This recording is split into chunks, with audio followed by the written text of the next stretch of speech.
സങ്കീർത്തനങ്ങൾ 26-ാം അധ്യായം 1 മുതൽ 12 വരെയുള്ള തിരുവചനങ്ങൾ. നിഷ്കളങ്കന്റെ പ്രാർത്ഥന.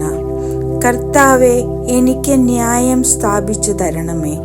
എന്തെന്നാൽ ഞാൻ നിഷ്കളങ്കനായി ജീവിച്ചു, ചാഞ്ചല്യമില്ലാതെ ഞാൻ കർത്താവിൽ ആശ്രയിച്ചു. കർത്താവേ, എന്നെ പരിശോധിക്കുകയും പരീക്ഷിക്കുകയും ചെയ്യുക.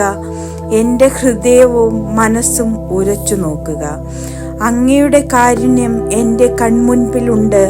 അങ്ങയുടെ സത്യത്തിൽ ഞാൻ വ്യാപരിച്ചു. കപടഹൃദയരോട് ഞാൻ സഹവസിച്ചിട്ടില്ല, വഞ്ചകരോട് ഞാൻ കൂട്ടുകൂടിയിട്ടില്ല.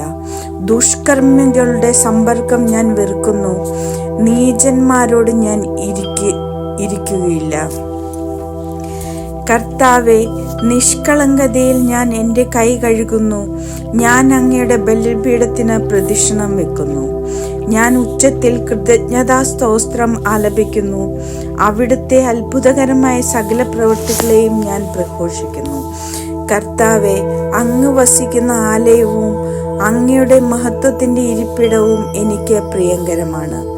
പാപികളോടുകൂടി എൻ്റെ ജീവനെ തൂത്തെറിയരുതേ, രക്തദാഹികളോടുകൂടെ എൻ്റെ പ്രാണനെയും.